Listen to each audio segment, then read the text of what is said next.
A very good evening to all of you from India. Early morning for Mexico, I think, and afternoon for Croatia.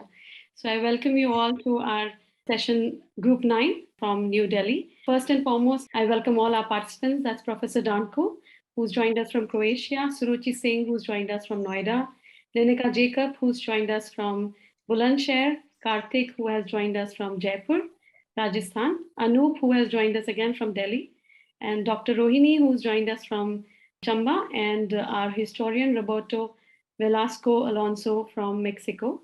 So I welcome all our speakers, and I welcome Javed sir, who has been so kind to start these international conferences and national conferences of IVCOM and NVCOM for the past 2 years. First and foremost, introduce our keynote speaker for tonight. That's Professor Danko. He was born on May 30th, 1970 in Zagreb. He has graduated at painting department at the Zagreb Fine Art Academy in 1997, where he's been working since 2006. He's an associate professor and also the vice dean for international and inter-university cooperation.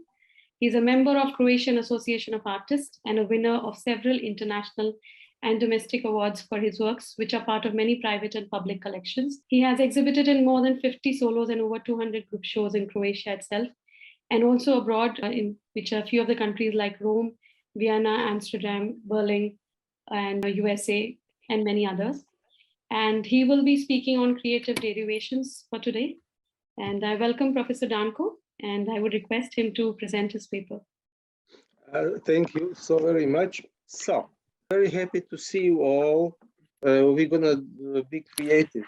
I'm certain because we are all in the same job of making our world of creativity much larger in a way, and in another way simultaneously closer. So I was so happy we started with the Lalit Kala Academy, a nice, wonderful project which was is still going on, but is reflecting on each other's cultures. And the creative derivations, they are a way of looking, for example, is like a Kurosawa movie, Akira Kurosawa movie, Rashomon. For example, you can have many different views on the same topic, on the same starting point. So you can feel it that it's not only the one way we see things, we can see them multiplied, they can communicate. What we did with Lalit Kala Academy was our students, they were working tightly together in a live session via internet and so, but they were referring to Croatia culture, to Croatia experience. And our students and our artists, they did the same upon India. So it was in a Corona situation anyway, but is the momentum of when you understand that if you look at the things from a different view, then you can reflect to yourself to enlarge your experience. Then we are bringing the borders a bit down, you know, still understanding what we can give, what we can take, and make it one creative picture. I would say I'm a painter, you know. My interests are in video, in graphic, in culture, in performance, in all other medias. And that's what I want. I want all the experiences get to make them work together without visions or without borders, not minding only the national or the countries. It's very often when you see, the painting experience is different from a design experience, from graphics or something. But I mean, we are all in the same bowl of cooking. I don't know, maybe I overdid it. I named it creative derivations, is because you derivate from some start. So we are using like the techniques of all the medias and the methods, for example, like associations, appropriations, replicas, changing models. We can start from an apple. We can have an apple and then we can make a music out of it, or painting, opera. Germans say Gesamtkunstwerk or something like that. I think when you realize everything can be leveled nicely. Yes, thank you, Professor Zara. And it was a very good experience because just to brief the other speakers, we had, it was a very different way to see how we in India are looking at Croatia. and how Croatia, how people or artists in Croatia are looking at India. So the pictures that were drawn in the marathon that Roberto is speaking about, Danko is speaking about, it shows the kind of the people who have not traveled to a country, but who have been studying about the country and reading about the country and connecting with the country without even visiting it, and it kind of also made a lot of interest amongst people who had not traveled, who wished to travel to the country because they wanted to connect more directly with the culture.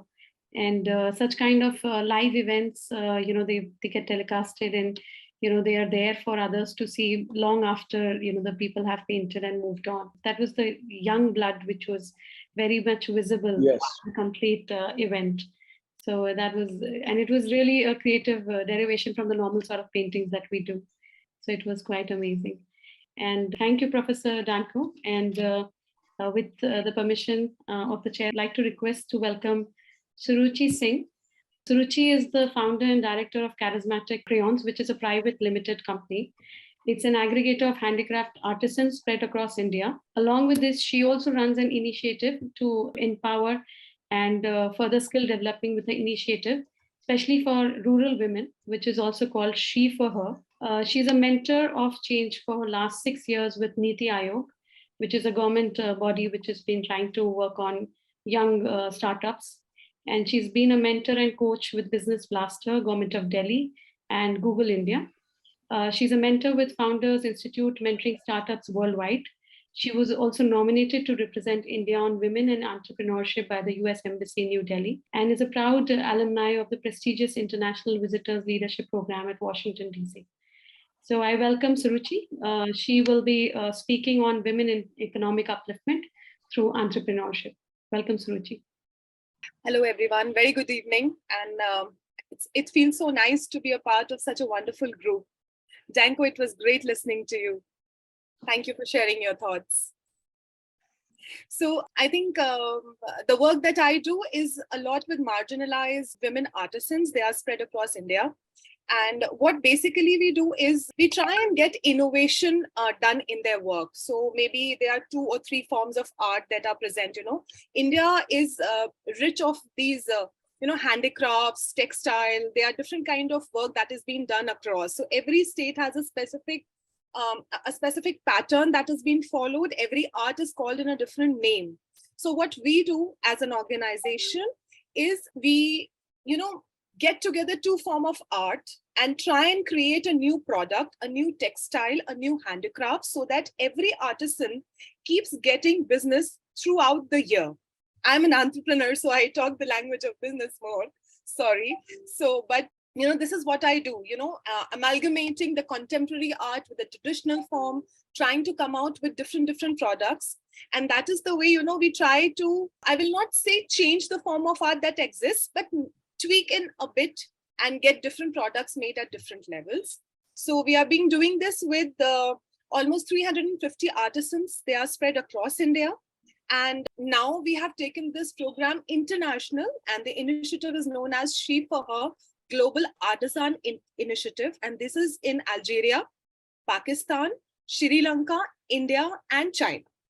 So the workshops have been done in Algeria and India as of now. And artisans who do similar kind of work in these areas have been, been on the same platform. I mean, after COVID, we have been blessed with some online platforms to do international meetings so easily. So we have been using this platform, and artisans come across for a workshop, and they produce different kind of designs, and we have a new product array that we can offer to the customer today. This is giving a lot of employment to marginalized artisans who till now had a problem because they were making one type of product, which, handicraft is something, if somebody buys one piece, they do not need the same piece again. I mean, definitely over a span of time.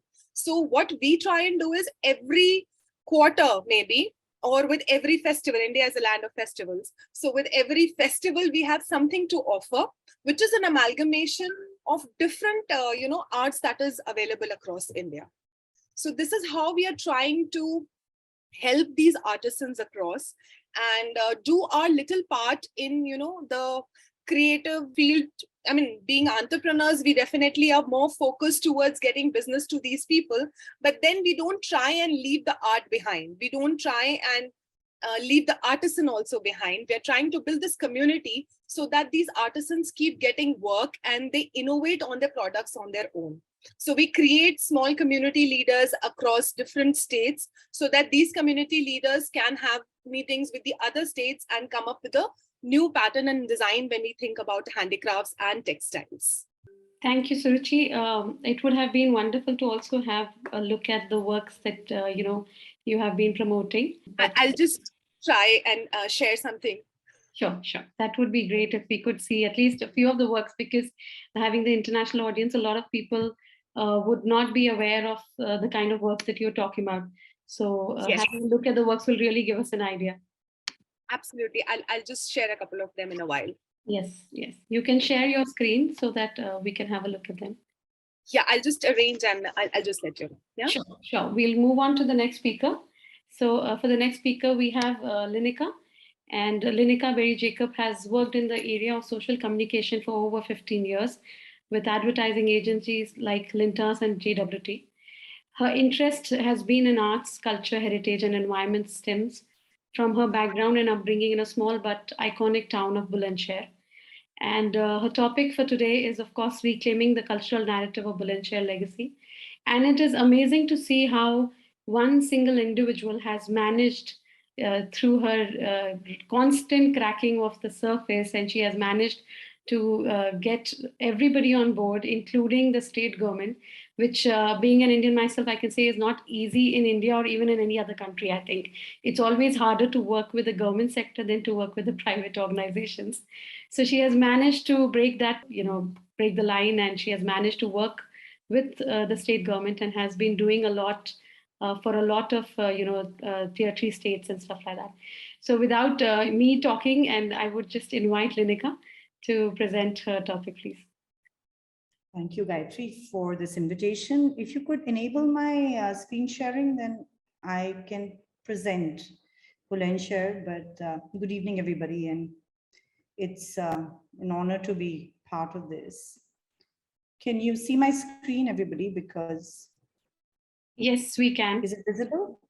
It's visible to me. I hope it's visible to everybody else also.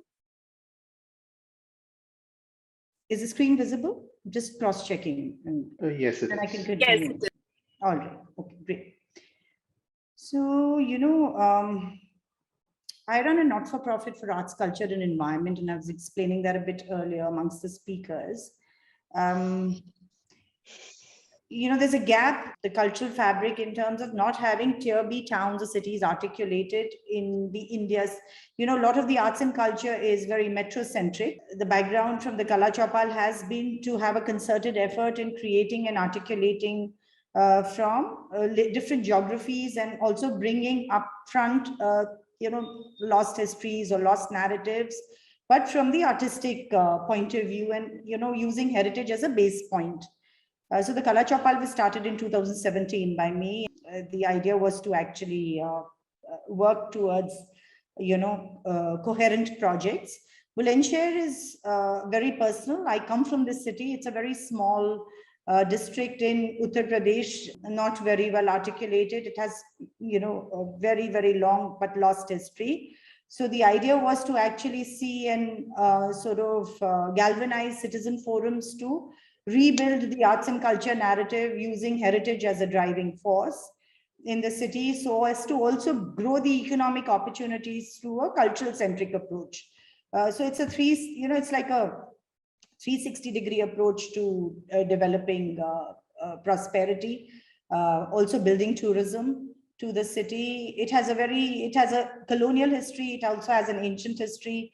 In recent past, in the modern colonial period, it has had people that have contributed to beautiful buildings in the city, but that are looking very shabby and not looked after and don't have ownerships. And so we've been working with that. We've also been working with histories of, other Indian contributors to the gazettes of Bulandshahr to try and find those histories, and also, rebuild the old narratives. There's also an old ancient history. There are traces of memories of Buddhism, the Naga kings in that area. I'm just taking you through some of these architectural structures you will find in my presentation that still exist and possibly need a concerted effort for conservation. So we've tied up with multiple universities because it's really not an individual's exercise. It requires academic institutions, artists, cultural practitioners, historians, researchers, and a cross-disciplinary approach to developing this at least do the baseline research and then invite government to participate through a public-private model to sort of rebuild this narrative. So we've been working in these areas. There was a mutiny, the built histories, a citizen forum, a people's legacy, the natural considering that we are all undergoing climate change, we also need to take into cognizance the natural heritage of a region when you do that. So it has a very rich biodiversity. It is part between the Ganga and Yamuna. So, very strong Doab region with a lot of built history around it. And the revolt that took place, it's never been articulated. And, we went through the research papers and found the, revolt. We found buildings that are related to that. So the idea is, because I'm talking about reclaiming the cultural narrative, is to build contemporary art or to sort of articulate to that, you also have to have inspirations that bring into context what is lying within a sphere, right? So the idea was to galvanize people, and we created the Heritage Initiative with CEPT University, which is a heritage conservation university. We also did directed research programs a little bit further from my contemporary art projects, but I realized that if we didn't build bases, we wouldn't get anywhere. So we've been actually building the bases. We have these beautiful buildings. We are still trying to crack it. Will succeed, may succeed, but working at it. There are buildings that we found photographs from the 19th century and, the buildings as they stand today.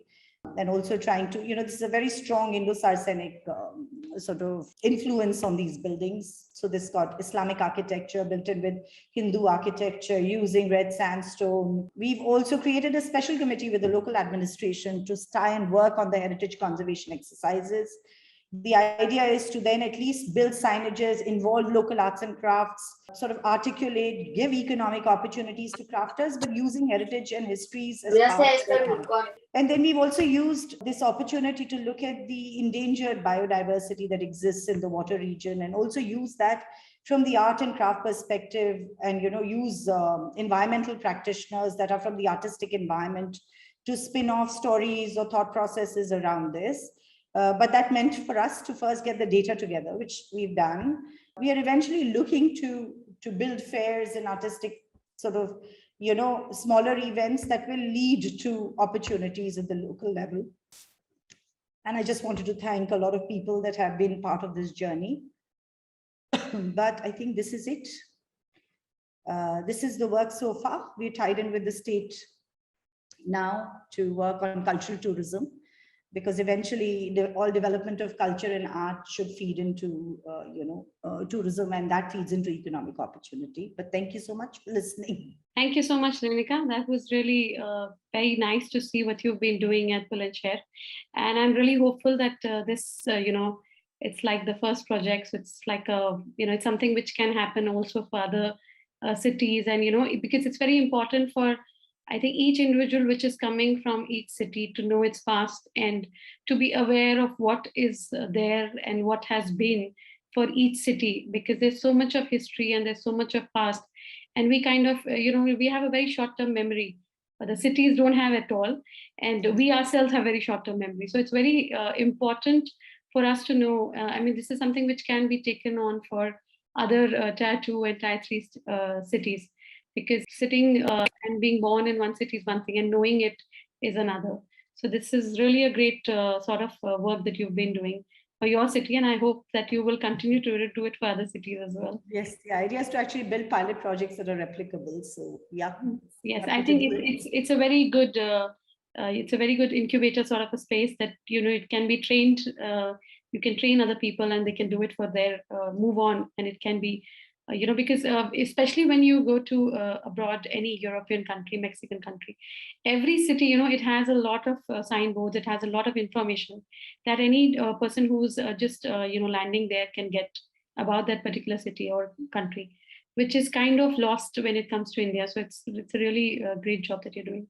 So what I also found is that artists and crafters have confederations where they can basically command their prices, but it also has a lot to do with the heritage, and a lot of their earnings come in relationship to that heritage. So it allows different categories of artists or cultural practitioners to earn from these narratives in different ways, which I think, in many cases is missing in India. So, I don't know.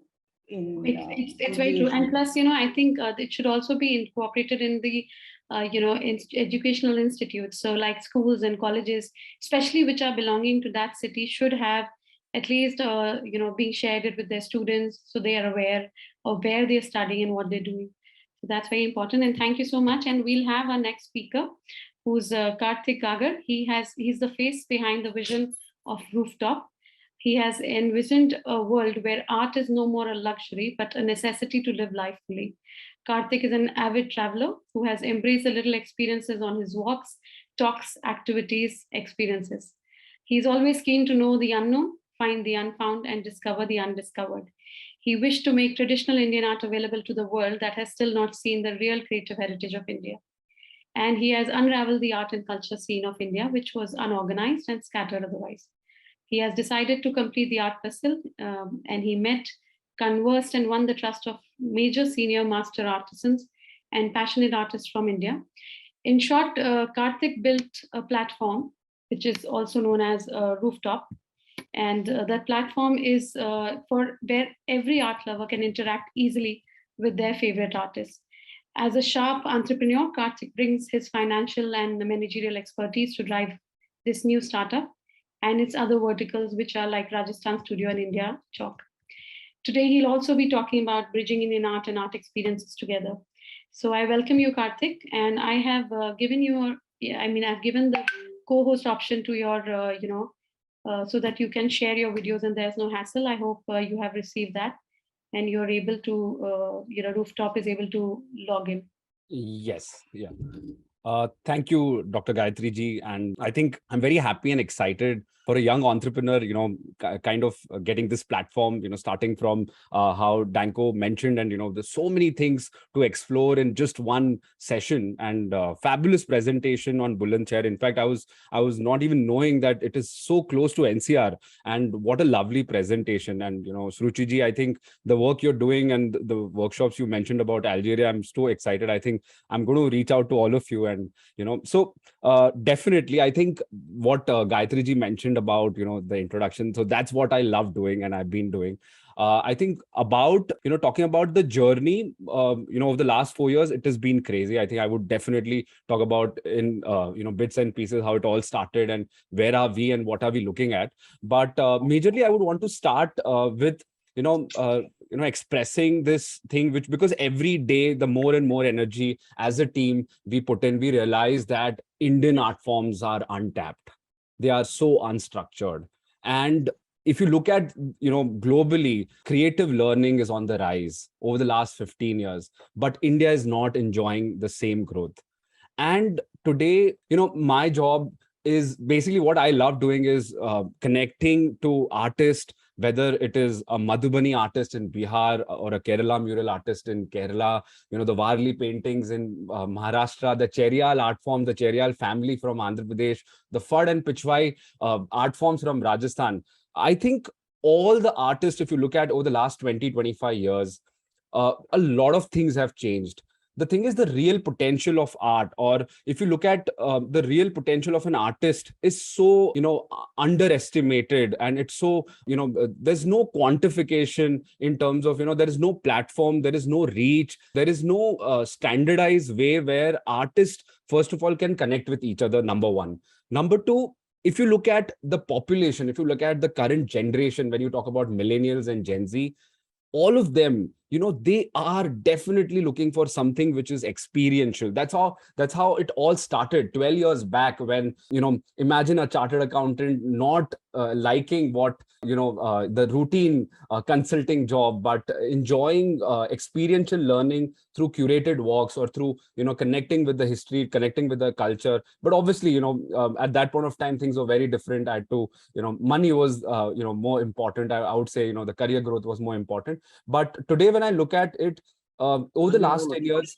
I have seen and I've felt that the current generation, if they get a channel or if they get a platform, or if art experiences or art is curated in a way which is experiential, or art is packaged in a way which can be connected to masses, whether it is for learning, whether it is for leisure, or even art is a platform for networking for like-minded people. I think these three domains are the most important domains where I felt that very little was happening. And when we talk about artists, so I think artists, the real potential, if you look at from the product economy or the product versus services, there is a big gap today.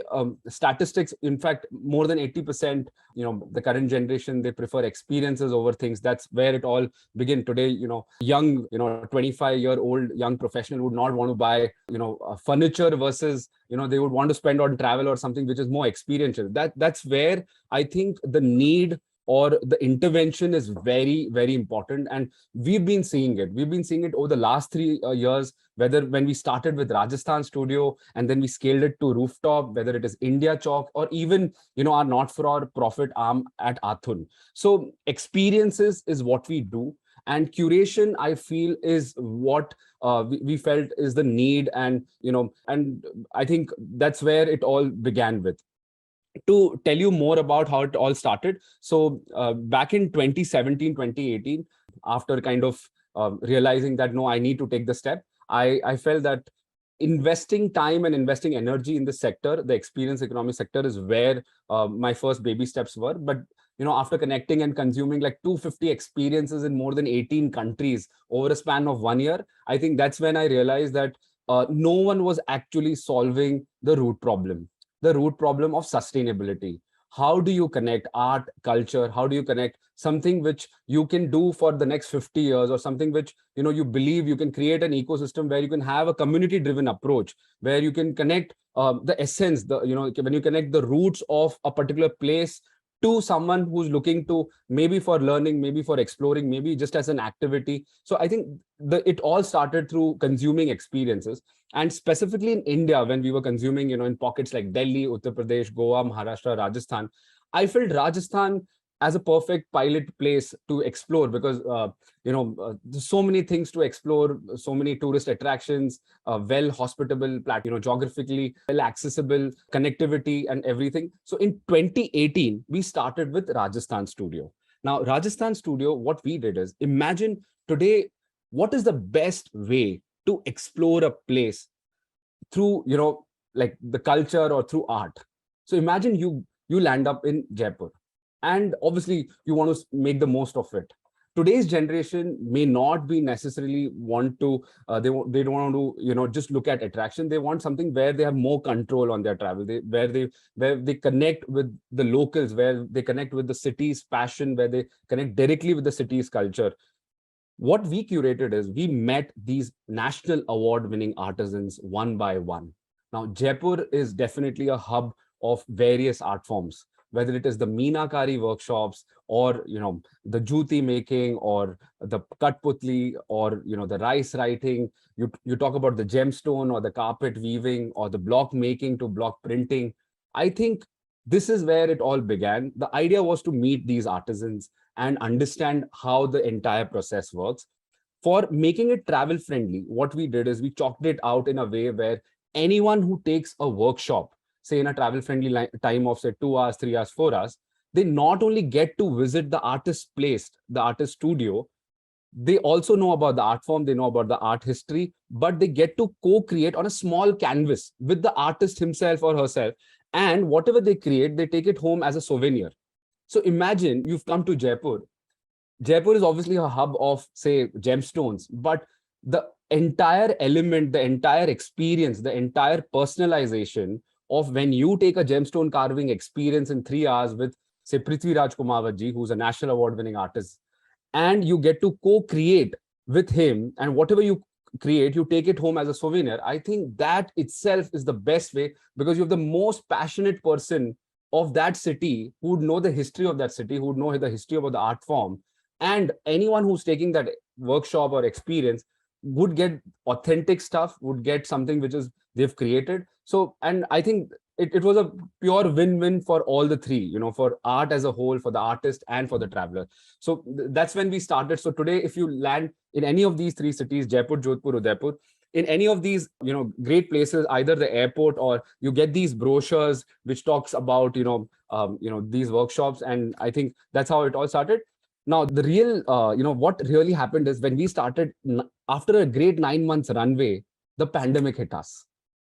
Imagine, like, with, you know, a great 3 months. So before we move on to the next one, I would request my team member to play a video of Rajasthan Studio so that you get a vibe of how and what, you know, what we've been doing last 2 years. You just have to wait for 5 seconds. I think he's just playing it. Yeah.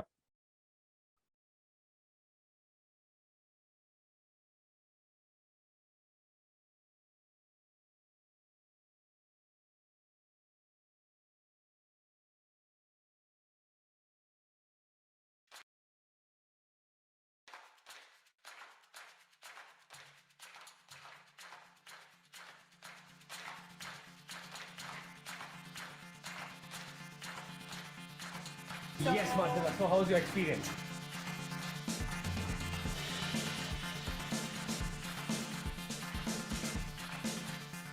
I'm here with Rakesh ji, who is teaching me how to do paper mache. Workshop बहुत अच्छी थी, जो मैं expect करके आई थी उस हिसाब से बहुत ज़्यादा अच्छी थी। Hi everyone. आज हमने पृथ्वी जी के साथ जेमस्टोन काम किया। तो आज टाई एंड डाई वर्कशॉप था मेरा। एकदम ऑथेंटिक जहाँ पे ये काम करते हैं वहाँ पर हमको आपने वेलकम किया। Shalini and here for Fresco workshop. Thank you so much to Rajasthan Studio.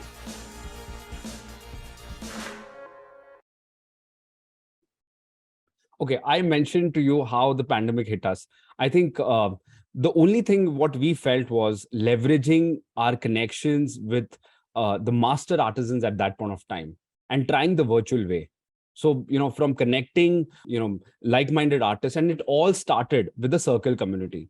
Way back in 2018, we created small workshops among the artist community where we did a simple questionnaire where we connected with 200 artists initially. To create that network, me and my co-founder, we blogged about unknown artists, or artists who were doing something else. Imagine an engineer turned, you know, feather painter, or a dentist turned storyteller.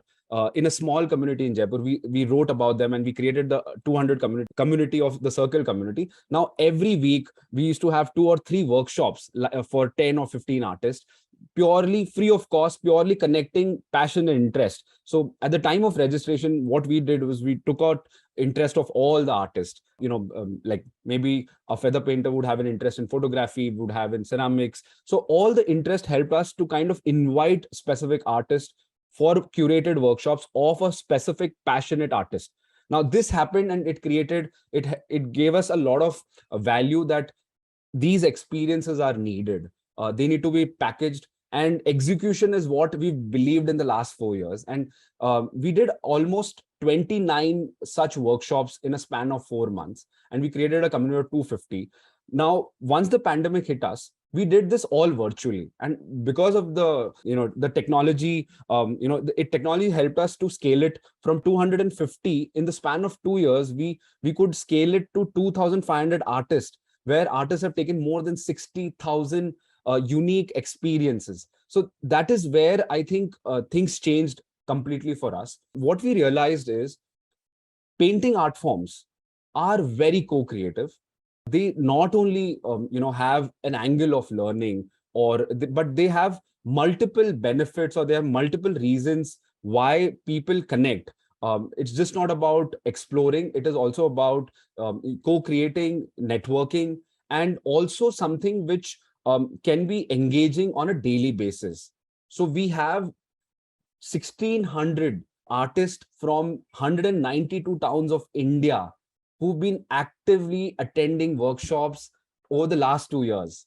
And we have use cases, majorly women from, the middle-aged women who've been hobby artists all their life. They've been, from a learning angle, they've grown and they've explored so many art forms that almost like 7 to 10% of them are doing classes, and they are, doing it in their own level at their own circles. And that what helps us and gave us the visibility that Indian art is definitely untapped. Because the moment we started seeing a lot of visibility coming from, global audiences, that's where we thought that what is missing is authenticity is missing, content at large is missing. There is no platform where you can just go, you can connect. Even if you look at schools and colleges, today we would not want to, like, the entire ecosystem of a particular art form is scattered. It is scattered in with, the art which is made over the last 200, 400, 600 years with art collectors. Most of the information is in books. There is no platform where you could, understand and connect with artists in real time. So that's where the idea of Rooftop came. And today Rooftop is the leading company in the world bridging Indian art forms. We have a short video so that we get a vibe. So today we are working majorly on 10 art forms, and in the next 1 year we are looking to add 20 to 25 art forms. If my team member will just play a quick video. Rooftop welcomes you to the immersive world of art. Introducing the most effective way towards creative learning, self-care, and mental health. Rooftop brings art at your fingertips whenever you need it. A network of 2,000 plus passionate creators and expert artisans allows you to book a personalized art session anytime, anywhere. Transcending the old school methods, Rooftop has created an environment where you find your me time to express aesthetically. With Rooftop, you have the access to more than 100 engaging workshops and detailed courses in the language you choose. Namaskar, मैं कल्याण जोशी अभूतपूर्व నా என்னோட art work వేళపాడుల పத்தி చెప్పబోతున్నాను. Welcome to the course of Gone Art Series. Rooftop is not just limited to an app, but it is the new social network of like-minded people who are expressive, productive, and creative, creating numerous opportunities for artists and a vast library of art workshops to choose from. Rooftop has introduced the world to a seamless way of consuming art in a personalized manner. Rooftop, with its already laid foundation and first mover advantage, is ready to leave an embellishing mark. Are you ready to be a part of this revolution? Yes, talking about intervention, I would like to share with you a very interesting initiative which we are working on. Is the initiative called Project Fad Se Pad. Now, Fad art form is an art form from Rajasthan, which is a scroll painting art form, which was used for storytelling back 50, 60, 70 years ago by the Bhopa community, who used to perform musicals on the base of Dev Narayanji and Pabuji Ki Fad. Now, what the whole concept of Fad Se Pad is basically integrating it with the current school curriculum and enabling students to come together and create paintings so that learning is easier. Now, this is something which is we've been doing for the last 6 months. I'll quickly play a short video which will give you a glimpse of the current progress of the initiative. I'll just be playing it.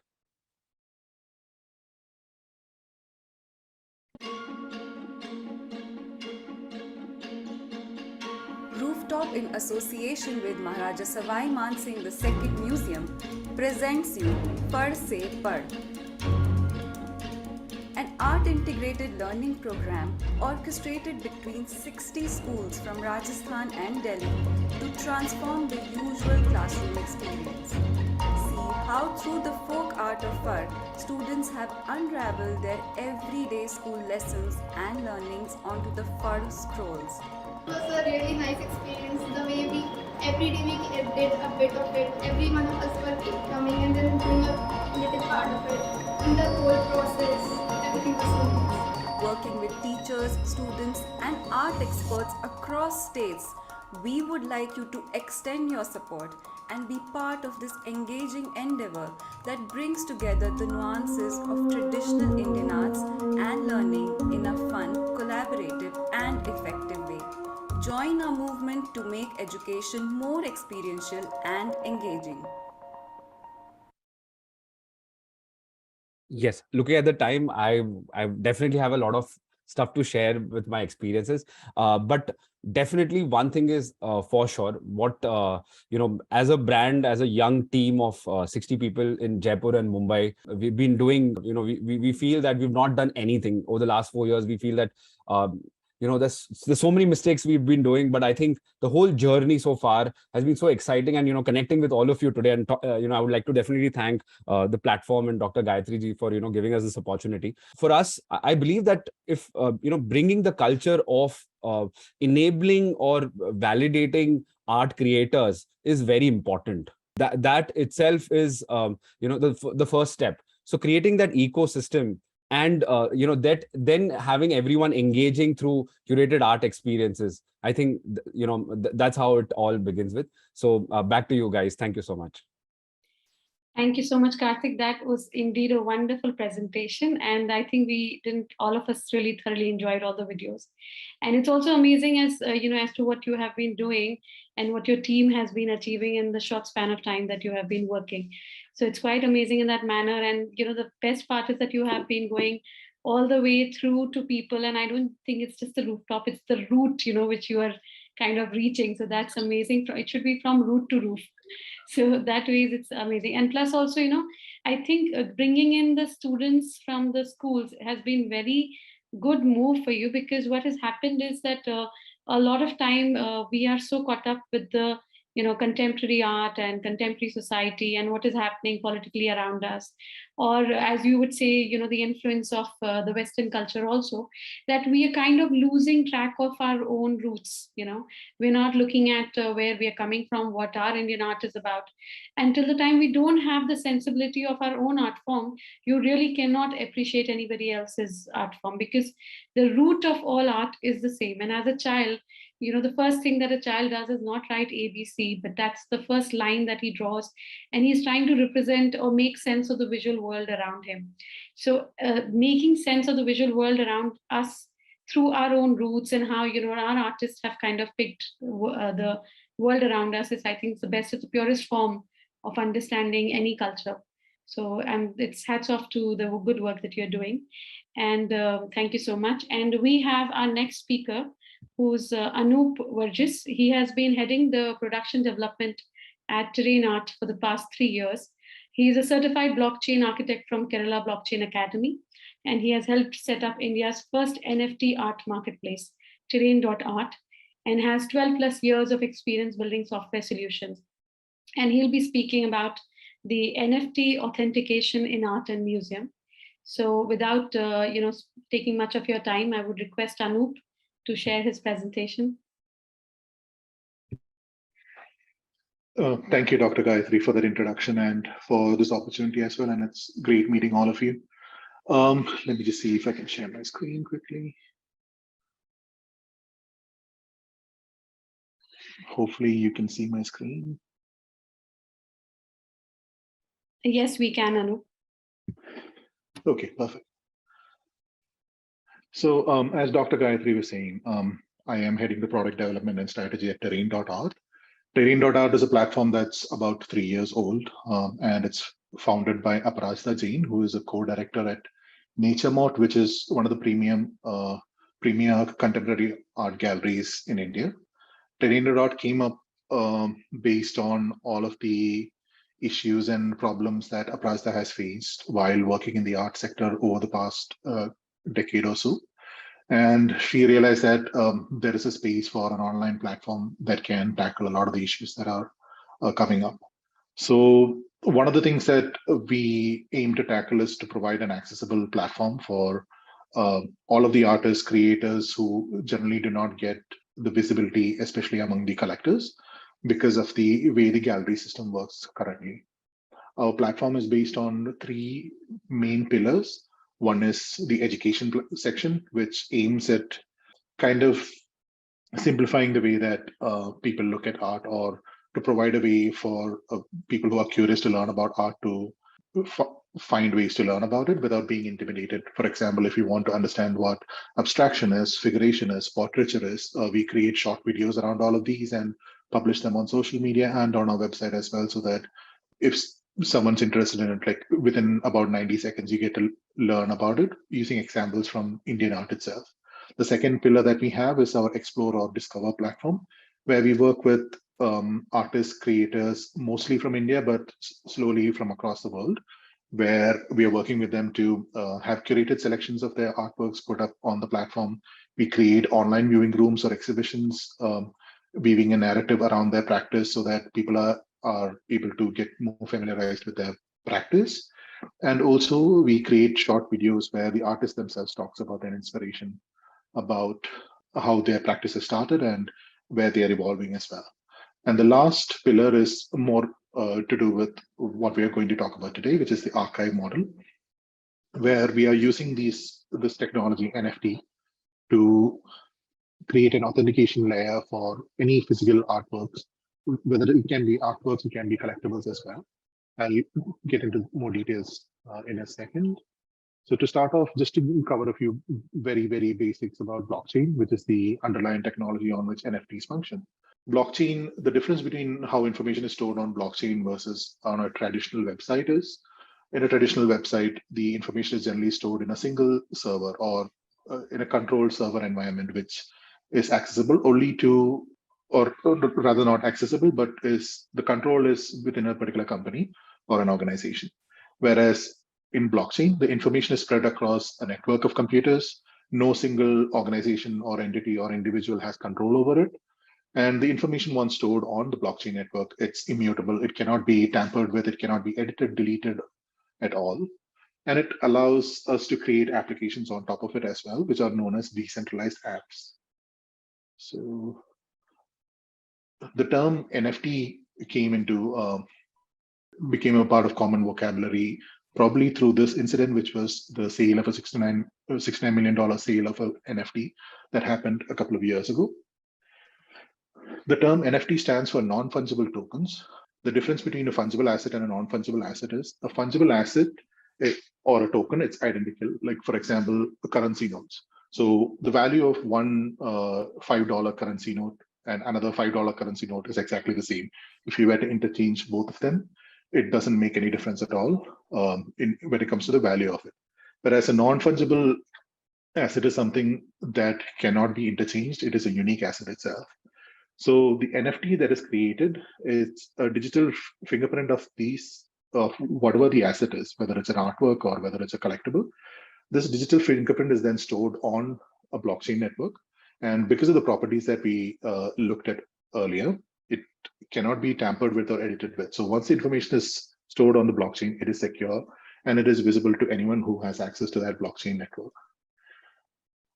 So these are the reasons why people, including us, have ended up adopting blockchain technology, because it allows the secure, transparent, and tamper-proof transfer of digital ownership. So what you're seeing on the right side of the screen are two NFT artworks. These happen to be digital NFT artworks. So once the artist creates these artworks, they create an NFT for this artwork as well, using their own wallet. And once the collector purchases the artwork, both the artwork and the NFT gets transferred over to the collector, which creates a secure provenance record for this artwork. This later on helps in retaining the value of the asset and showcasing that, okay, this artwork originated from that particular creator or artist themselves.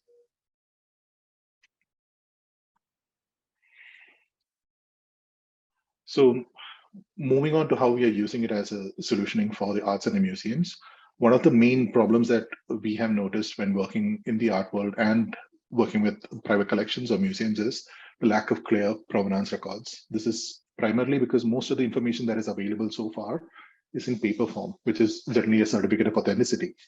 This is easily forgeable, it can be lost or damaged.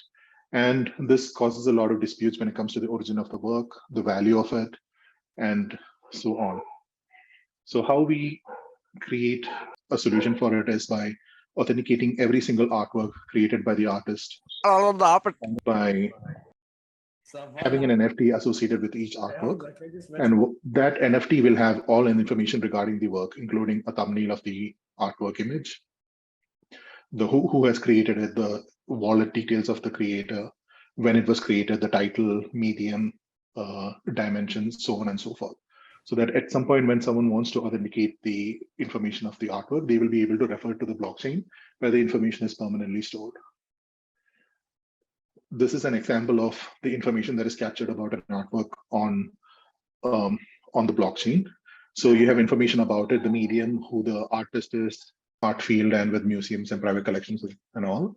One of the main problems that we've realized is the lack of clear provenance records when it comes to the works or the collectibles, primarily because most of the data that is available in paper format, which is the reason why we are proposing and have been adapting NFT technology for authentication in that sense. Along with the details of the artwork, every bit of information regarding the ownership of the collectible or the artwork is recorded with the NFT itself. Here you're seeing an example of it. So you have a thumbnail of the artwork image, you have details of the title, the year, who created it, what is the medium. And once the NFT has been minted, you can see that it's been minted by the artist, and then the artist has transferred ownership of it to the buyer.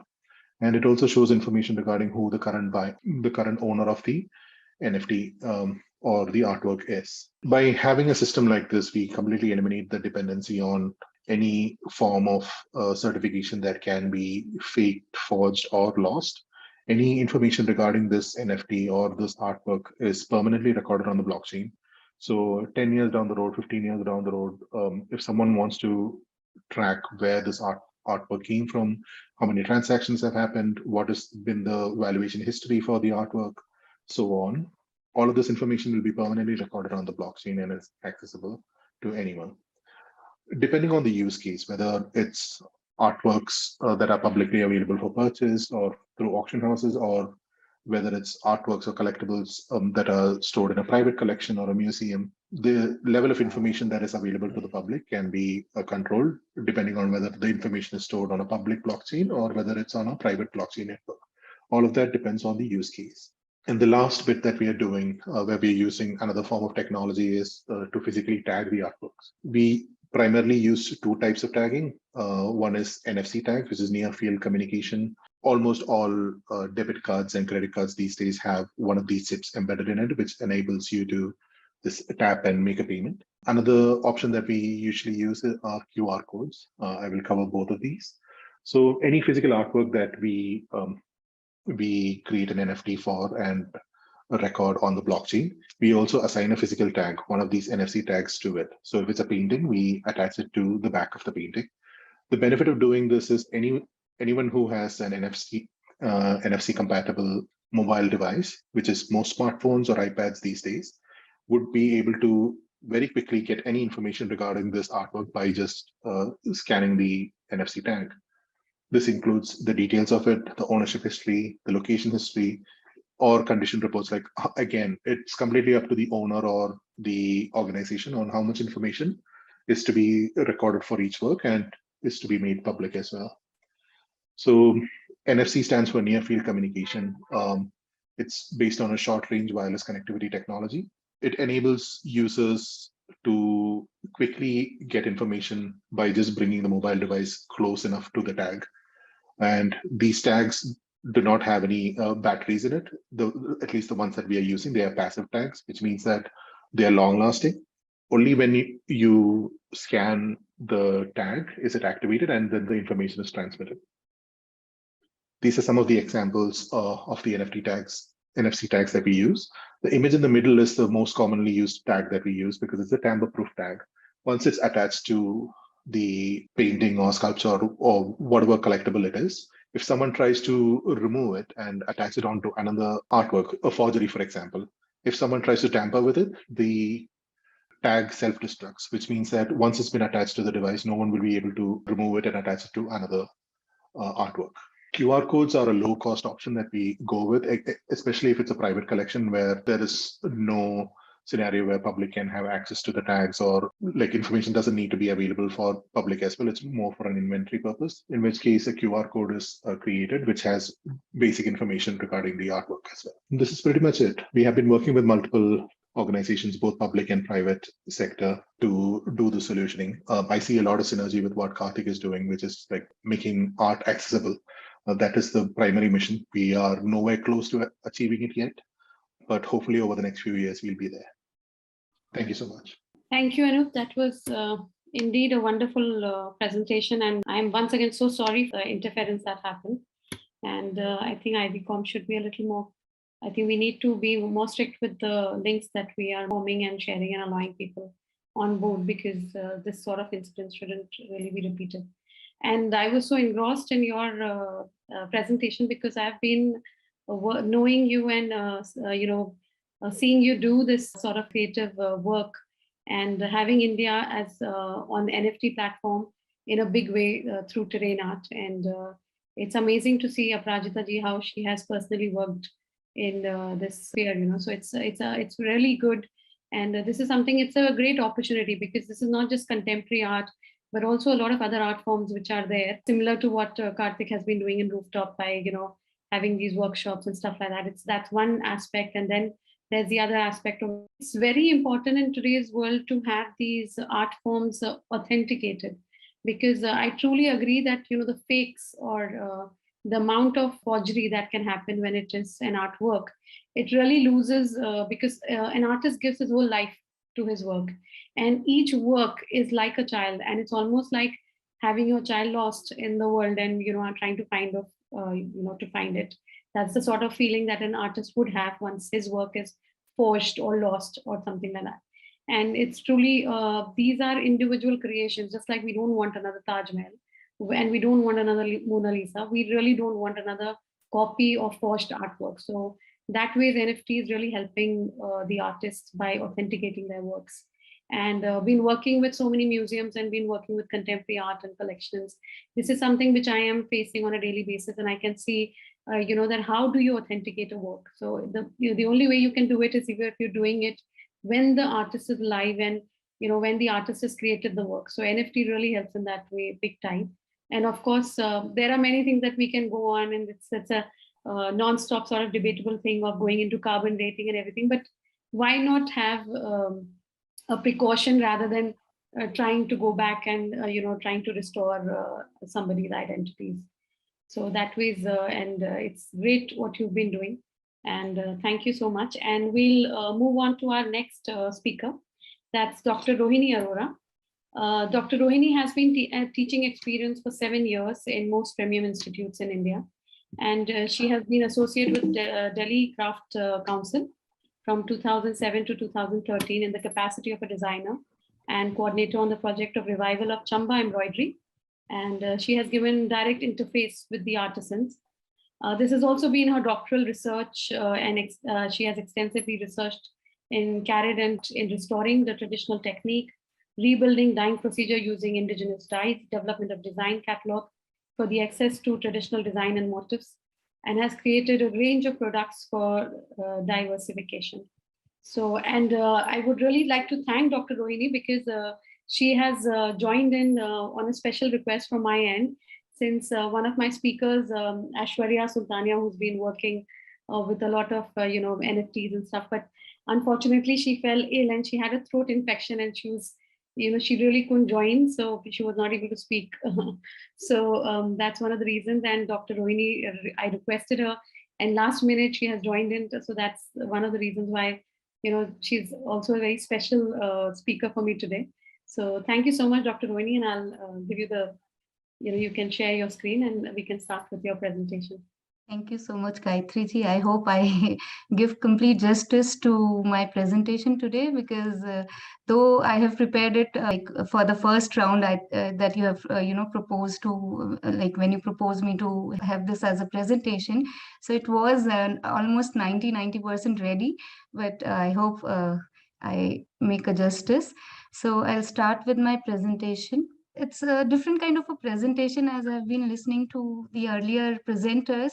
This is my research work that I have started it as my PhD, and it is still going on. Like, it's been 17 years. I am working on this project of it initially started with Chamba Rumals, but now it has become a complete Pahari embroidery.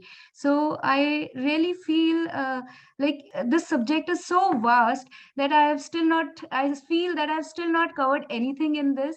And it's, every day is a pleasure for me when I have to work in this field, or I have to study, as I'm involved in, now I've involved in both the academics as well as in commercial activities. Like, this project has grown as a successful startup. So I have a team of artisans working with me, and we have a big team now, because these are the same artisans with whom I've started my PhD. So it's really close to my heart, and every day, like, I am involved in Chamba Rumal, and it's a, part of my life now. So I'll just begin with one objective of my research, where I have worked on the traditional motifs. We have documented the traditional motifs of embroidery, and we have come up with this book, which is embroidered narratives of Pahari embroidery. So I'll take you through some of the important findings of my study here. Like, when I say Pahari embroidery, it is embroidery that was practiced in Pahari region, and before partition, it was a very big area. It was United Punjab, Himachal Pradesh, and Haryana. But nowadays, this embroidery is only carried or only worked in Chamba district. So this has shrunk a lot, and as I've spent many years in the field, I basically this region is known for Chamba Rumals. Everyone must have heard of Chamba Rumals, but I also found there were many other styles of embroidery that was practiced in the region, and they are hardly known. They are not at all documented. There is very little information that one can come across. So based on my findings, this presentation is all about the different kind of embroideries practiced in the Pahari region, other than Chamba Rumals. So at the moment, at present times, in Chamba, only Chamba Rumals are made. But there were other embroideries which are no longer practiced anywhere in Himachal Pradesh at the moment. So this is really important to document each and every aspect of these crafts, to sustain them, to revive them in true sense. So when we see, I will talk about these variations. So first of all, I'll be talking about Chamba Rumals, which are popularly known in comparison to the other forms of embroidery that are practiced in this region. So as we all see, Chamba Rumals are pictorial handicrafts. They show very elaborate themes and designs. Like here in this Chamba Rumal, we can see a dancing Krishna and Radha ji along with gopis. And here the most exciting or the most fascinating is their foot movements and the dancing poses of the figure. So one can actually feel the joy and the passion with which these pieces would have been created. This piece is from Philadelphia Museum, and this is really extraordinary. And these rumals are also known as needle paintings, because here, if we see, the stitches are filled in such a way that they resemble the brush strokes. And this kind of embroidery was flourished in Chamba from 17th to 19th century. And the most exclusive or the most fascinating aspect of this craft is that this is double-sided, that the embroidery is similar on both the sides of the fabric. And the fabric that is used is unbleached muslin or khadda fabric. The threads are untwisted silk yarns. And these beautiful, spectacular pieces were used as coverings for the ceremonial gifts as well as offerings in the temple. And here we can see these were the sagan thals that were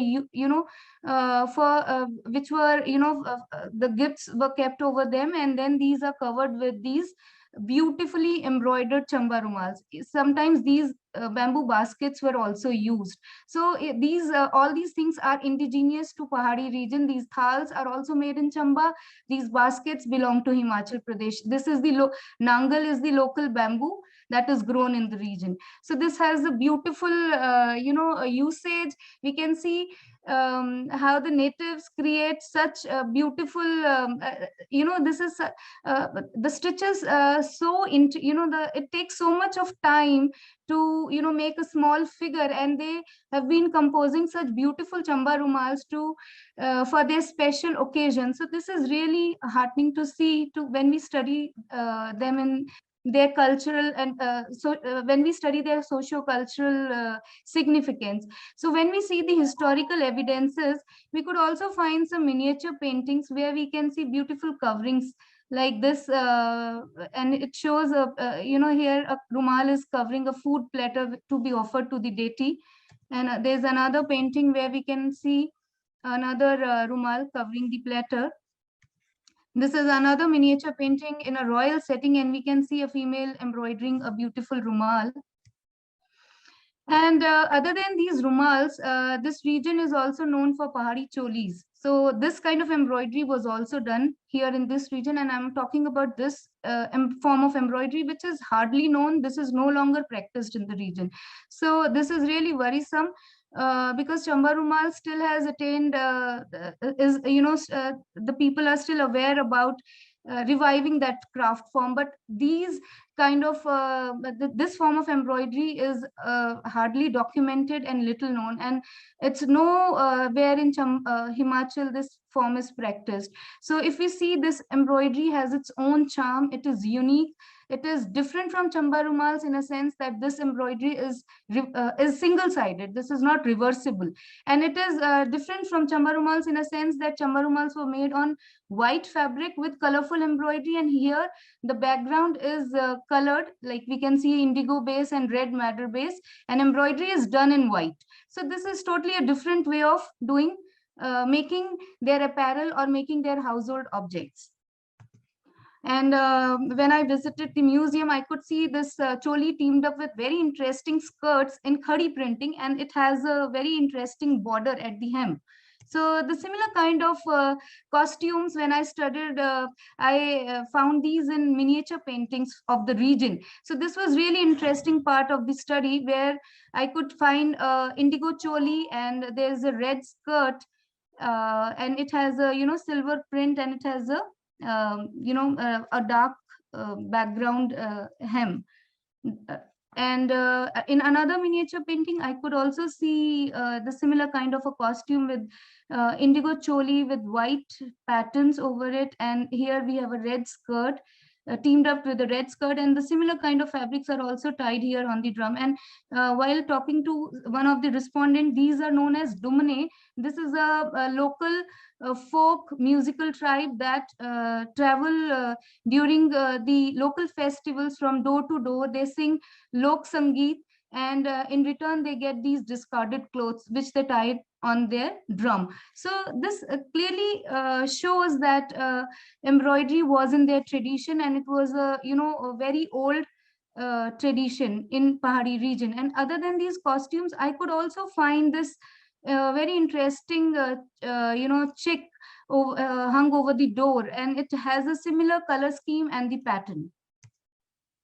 Then even in the wall reliefs and the fountain slabs, I could find such intricate patterns that all are the evidences for the love for the surface ornamentation of their costumes. So these are some very important evidences from the history that we could actually look at.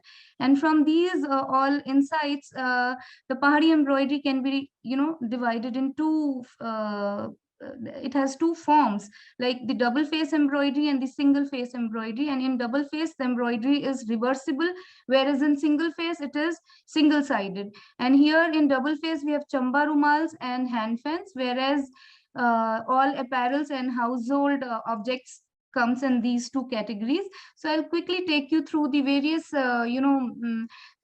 designs and techniques that are used in these two styles of embroidery. So here in the double face, we have different shapes in Chamba rumals. The square ones are known as dhaknus. Dhaknus is to cover something. So they are used to cover their baskets or anything they can cover, they can use these Chamba rumals to cover. So the circular ones are known as chabus. So this is again a very interesting form. And, we also have Chamba rumals in rectangular format, and these were usually, they were used as wall hangings. Then these are the hand fans where the embroidery is reversible. These embroideries are done in different styles, like folk style. It was this kind of embroidery, or the drawing for this embroidery was made by the embroiderer herself, whereas in the miniature style, these pieces were commissioned from professional miniature artists. So each style of embroidery has its own character, and it has its own way of working. And surprisingly, the folk style is no longer practiced in the region. It is only miniature style which is being practiced. The rumals that we get in Chamba in recent times is all based on miniature style. So this is a very, this form, this style has its own unique characters, and it should be, it is very important that such features should be documented and should be practiced. So if we see individual motive, there is a different way of working these motifs. Like the stitches, the stitches are worked in rows. We can see multiple directions and different colors are used. But in comparison to the miniature style, this filling here is very smooth. It is very uniform, and there's a lot of emphasis is given on detailing. The ornamentation is very detailed here, and if we can also see mehndi is applied on the hands. So these all indicate that with these rumals were crafted with so much of thoughtfulness. So this is very interesting insights, and based on these observations, the complete in my research, I have documented this complete traditional technique. And it was really surprising to see that hardly just the first one, the long and short darning stitches practiced nowadays. The other variations are no longer practiced, like the stitches that are worked in rows, or the very the brick arrangement of stitches. So such things are no longer practiced. It is not the craft is not practiced in its the original form. Just a few parts of it are known to people today. So this is really important to know our crafts in its complete essence. So when we see such stitches, their direction is equally important. Like here, I'll just quickly discuss this example. In the folk style, in the fourth direction, we can see a pot which is divided in different section, and each section is filled with different stitches in different directions. So this has really a great aesthetic value in comparison to simply filled in a motif that is filled with a one direction. So such features, I would say, that adds extra to the craft. So such points, I would say, should be emphasized, and that was the part of my research where we have emphasized such intricate features of this craft. When we see the outline in traditional pieces, we could see double running stitch, and how beautifully it is done to separate the parts in the embroidery. But in recent times, it is done with stem stitch all over the figures. So this is actually taking away the aesthetic value in recent times. So such features should be emphasized, and they should be very well documented, the traditional features of the craft. And here we can see for the outline, they, instead of using black, they have used the contrasting colors. Like for the brown, they have used yellow, and for white, they have used red. So these are some very interesting features. And when we talk about the designs of embroidery, and they take their inspiration from religion, their socio-cultural traditions, literature, the scenes from daily life, and floral patterns. And I have also listed some very famous examples from the embroidery, and I'll quickly take you through. like what were their sources of inspiration. So if we go to that region, the temples would have mural paintings, and Devi Koti temple is one of the famous temple there in Chamba. There, if we see, the walls are adorned with beautiful paintings, and we find similar paintings on we would find the similar kind of work in miniature paintings as well as in Chamba rumals.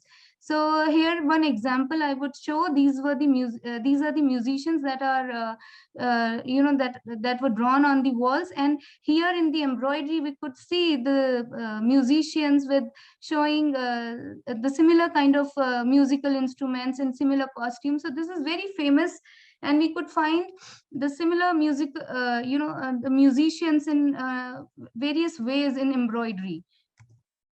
This is another mural painting in Rang Mahal, which is from Rang Mahal, and now it is in National Museum.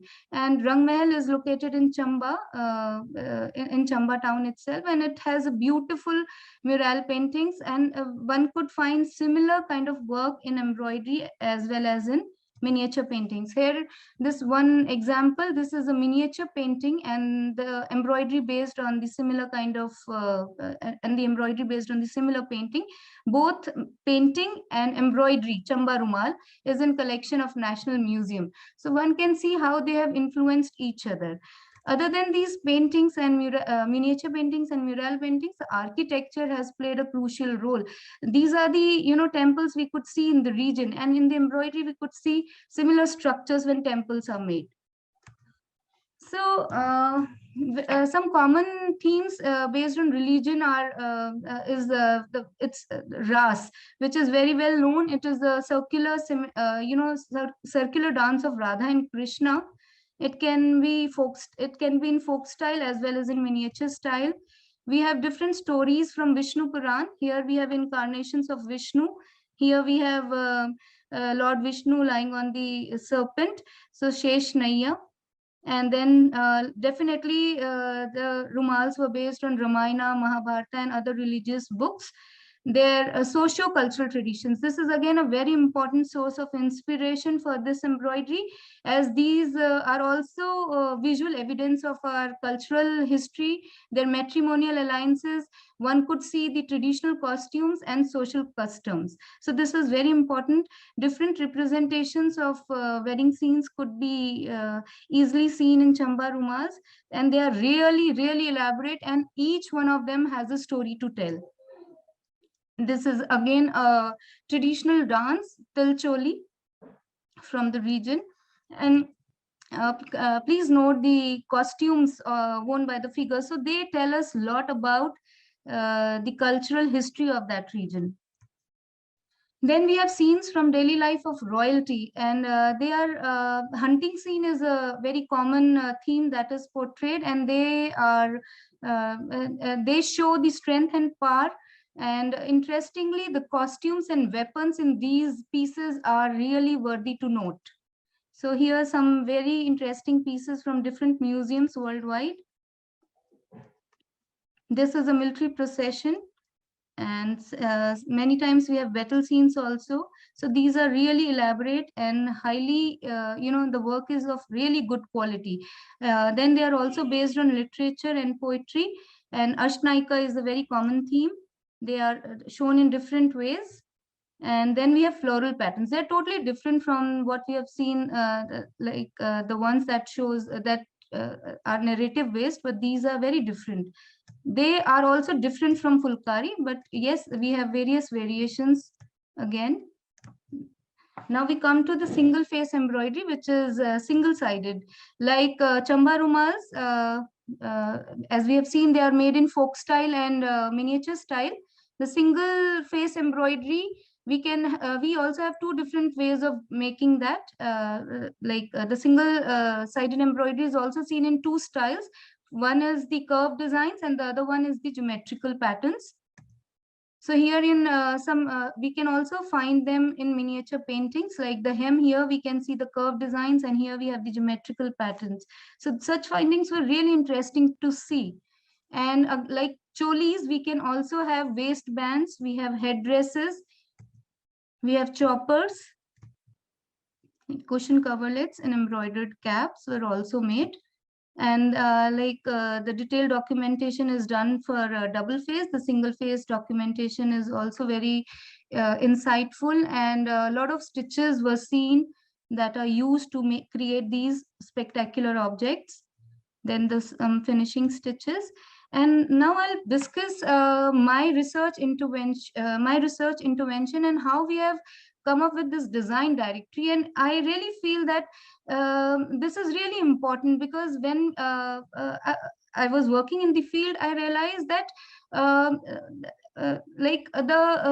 despite this embroidery is so rich in its designs and themes, but the artisans are no longer making these designs. And the reason for that is such kind of designs, motifs are not available to them. They do not have access to the kind of rumals I have picked up from the different museum websites. So this is really a big struggle for them. And because of Pahadi region, they are staying in very remote areas, and they do not have all of them do not have access to the miniature artist. And in this kind of embroidery, we do not have block prints for tracings. They have to draw either with hand or have to trace. So there has to be some resource book or something from where they can look up to for traditional motifs or traditional design. So that was one of my objective of my research, where where I wanted to come up with this design directory, which would have line drawings of traditional motifs, which could be used by these artisans while drawing and tracing. So for that, we have collected around 200 photographs.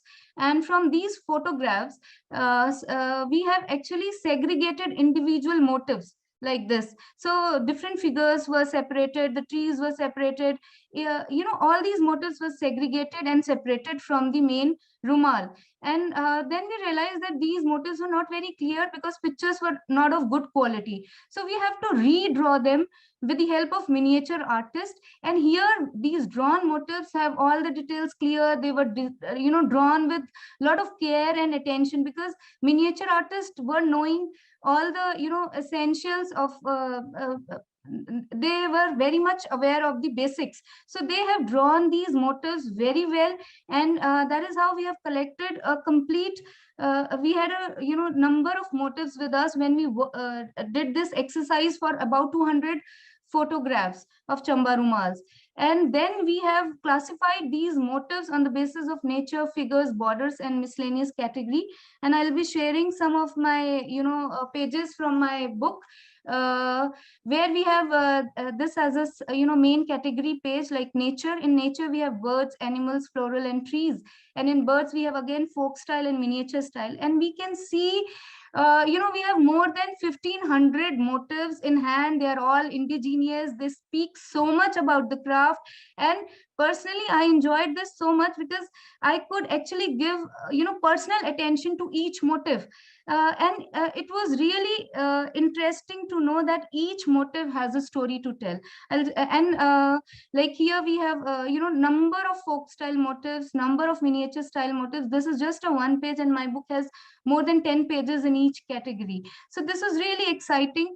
And here for making this category page for trees, we just put this tree motif from this exercise, and we have created a story. So this way the artisans could play with these motifs in number of ways. Anybody can interact with these traditional crafts in their own way. If we have such directories available for traditional craft, for traditional embroideries, I think it is easy to play interact with these crafts in much easier way. And we have number of basic forms of trees, then the decorative forms. We could actually give attention how beautiful these indigenous motifs are. They are not taken from anywhere. These are very specific to Pahadi embroidery. So this is really interesting part of my study. And here we have also put some colored images, the colored embroidery here along with these black and white sketches, so that the reader would get to know how delicately, how intricately these motifs were taken out, how the embroidery is done. So this was again very interesting. This is the next category. In figures we have all these categories, and then we have male figures in folk styles, their costumes, their actions, they speak something. So this is very interesting. And then we could see variety of borders, and they could be used in number of ways. We can adapt them in apparels, we can use in number of ways. For sari borders, for dupattas, they can be used in number of ways. And then this miscellaneous category. So while I was working for this category page, I could see this beautiful motif where Yashoda ji is the Krishna ji is in lap of Yashoda, and they are sitting in a pavilion, and here their toys are lying on the ground. So this was so, I got this is so insightful, that each motif is so symbolic, and it has a story to tell. So this was really exciting part of my research, and that is how we have done for single face embroidery. So these are the different geometrical patterns, and this is the book that all this information, all these motifs are compiled in this book. It is a self-published initiative.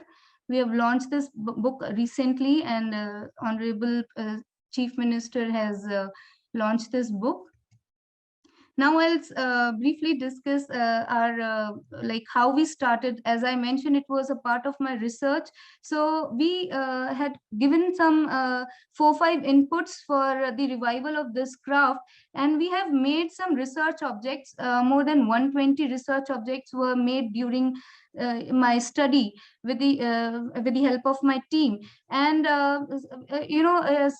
it was by God grace we have got this opportunities to display these research objects in different exhibitions worldwide. Like it started with IIC first in New Delhi, then it went to Serbia in Bern, and these are some photographs from my earliest exhibitions in 2018.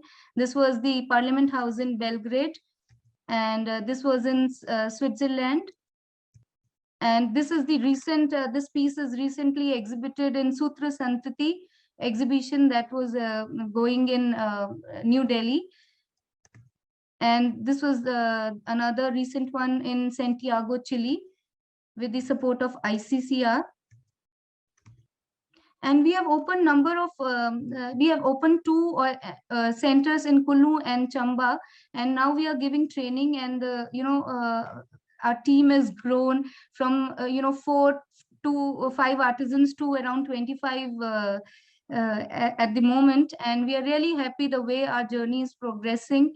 And we are really thankful to all the agencies who are helping us, and we are now a successful startup, and we really wish to take more opportunities in future and move forward.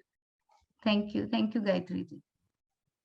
Thank you so much, Rohini ji. I think that was an amazing presentation in itself, because it's also wonderful to see it's easier painting on miniature, but to have those miniature works translated onto cloth and using thread to depict that sort of details, and still keeping the true picture and still having that tradition continued. It's amazing to see that. And also it's amazing to see the sort of dedication that you've had in researching each and every motif, because as earlier we were discussing regarding Bulandshahr and regarding small cities, we were talking about how we are kind of losing our traditions and how we are losing what was part and parcel of a place. So it's amazing to have an individual who's been so keen, and you've almost your complete academic study, and even now taking it forward, making it into a startup, and having these women trained back, and bringing forth the best in the textile, So that's amazing. And Chambal Rumal is no more just a Rumal. It's become an icon because it's moving to so many places. It's been showcased internationally, and that's what makes it special. And I think the reason that you have chosen it as your topic for research, and you've taken it on yourself to make it big, is what is really created that space for Chamba Rumal. So the institutes can only be as helpful as, if an individual takes a keen interest in such things. Thank you so much, Gayatri. Really great, and thank you so much. And with that, we will come to our, end note speaker. That is historian Roberto Velasco Alonso. Roberto has been a historian. He has worked for 21 years in the field of museum, and he's worked first as the assistant to the director of the National Museum of Anthropology, whose tasks including research and curatorship support for the exhibitions held there. Later on, as the head of Department of Archaeological Collections, Movements of National Museum of Anthropology, he worked as content adapter of the Great Museum of the Mayan World of Merida and the Regional Museum of Guerrero. From 2013 to 2017, he has worked as a curator in the research area of the National Coordination of Museums and Exhibitions for various INEH projects. From 2017 to 2021, he has served as a director of Regional Museum of Guadalajara. That's where we met. And currently he is in charge of the Regional Museum of Nuevo León in Monterrey, Mexico. So, and his topic for today is museum as a melting pot of knowledge and sensibility. So I welcome you, Roberto, and we will move on to your presentation, please. Thank you very much, Gayatri, for your invitation to this conference session. I'm very honored by you all. I have listened very carefully all your participations, and I'm very excited to hear all the things that you are doing all over the Asian continent and the world. I'm going to speak about the museums in the theme that these sessions were planned or were told to me as the creating artistic interventions through cross-disciplinary approaches. So the museums has plenty of this because so much people works at the museums for different topics all the time. And I have had the fortune to work at two very beautiful museums, both of them constructed in 18th century, and then became museums, and they are part of the architectonical heritage of Mexico. So they have to have some caring, some security items, ways of proceeding in them, and this is the shell. But inside of them, as we have been hearing, we have all kinds of things that are beautiful. But they are beautiful because they have some meaning, because they have with the understanding of these things, we can approach to the roots of our identity, as they are museums of anthropology, history, archaeology, paleontology, and art. So the works of art are all the time at the museum.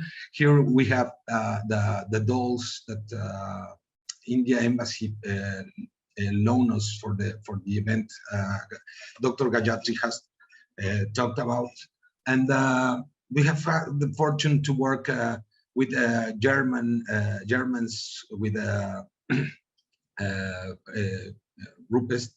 rupestry paintings, Indian dolls, African contemporary art, and so much other things from Mexico. And these things are supposed to be there to show something to the people, and that's what the museum calls for the people. It's a magnet for the people with some interest to go and see them. But this is not the only thing that the museums has for achieving the publics, and they are devoted of that. And it's very paradoxically that it's a paradox that some of the most beautiful moments at the national heritage monuments or architecture are in the places where the visitors or the audience cannot get in. This is the roof of Guadalajara, and you have a very privileged site of the Cathedral of Guadalajara that no one can see, and this is a restricted area, and you have to go over there to see if the roof is in good conditions and looking for water filtrations and all that. But after a very heavy storm one day that was very heavy, and the water came in the museum, and everything became wet, and we were only the security manager and I at the museum. After we have to clean up and dry all the water that came in, we figured out that the water was accumulating so much at the patio that it has raised a mirror that where you can the sky was reflecting on him and on it, and the calm has already came, and just some drops were throwing or were falling, and it gives a music, a very subtle music. It was so privileged to see it, and it was one of the beautiful moments that I saw. Then only he and I could see that, you know. And well, the museum is devoted with all of their teams to making these places, these beauty places for the public. And the museography, I'm not going to talk a lot about this, but it has a lot of disciplines that should converge or cross their knowledge to achieve the creation of the spaces. And well, we have all kind of topics that were shown since national heritage, paleontology, contemporary art made by some group of architects, photographs, and also fat paintings and tribal art paintings that were loaned by the Lalit Kala Academy. And Dr. Gayatri, thank you very much for that. It was a very good event. But behind that curtain of beauty, there's all the hard work and all the knowledge and disciplines of the woodworkers, the blacksmithings, the illuminators, the stone carvers, and all of this is somehow a place where all these disciplines are crossing for the art itself, for the beauty of having the presence of the people, so we can achieve to transmit or to show to the public, to the audiences, all the investigations and the research that people that Rohini that was talking about, the embroiderments, the strings, you know, and the drawings and the meanings and the iconography of them can be displayed and can be shown to the people. So we have also in all the museums, it's very natural to think about the conferences such as this one that we are having right now. All the time, a lot of academic groups of different interests are crossing at the museum and creating these scenarios where the knowledge is being transmitted to the audiences. So also with the COVID, we have the opportunity to achieve more distances and new publics remotely by the technology.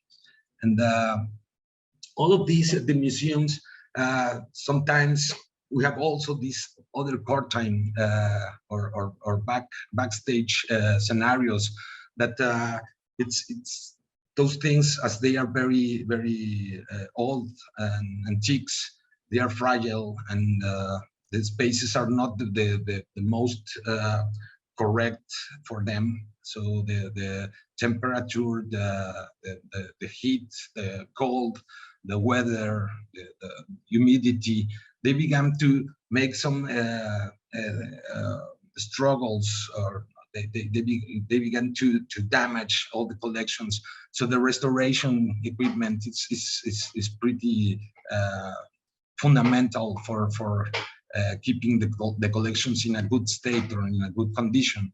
And there are a lot of disciplines that are crossing about all the time, because you have painters, you have restorators that are specialized in mural paintings and in oil paintings, in ceramics, machinery, giant how is it? Okay. Is the laser being seen in the screen, or no? I have a laser point to. Yes, no. No se ve? No, Roberto, it's not visible. And okay, well, but here it is. It's a gigantic ceramic that it's been restored, but by some specialist vehicles, antique vehicles. So, because all the time the museum needs this specialized knowledge, because all the time there are occurring things that they are against all the collections, and they're keeping in good way. So there are things like the weather, these heavy storms I was talking about, some burning spaces in the surroundings of the museum, and so this is a way that a lot of people from a lot of knowledge, different kinds of knowledge, are always converging at the museum. These images are also these onlyness images that you're privileged to see, because you can see them. They are very apocalyptic, but no, this is fumigation. This is insecticide, venom for bugs, that you have to do it quite regularly, every 6 months, because all the collections are pretty tasty for the bugs, and then you have to. But these pictures are so I don't know. When I saw them, I was like, I wanted so much people to see them and know what make them feel, like because I don't know. So, and how do we conserve the collections? We need the art of the photographers.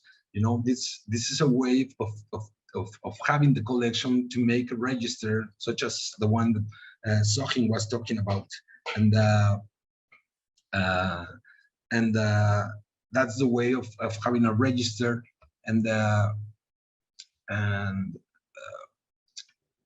then they became art itself, because then you use these photographs for the books and the catalogs and for the advertising, and it's a way that the museum has for going out and take some people for getting to get interest in the museum. This is some of the contact sheets that came after the work of the photographers.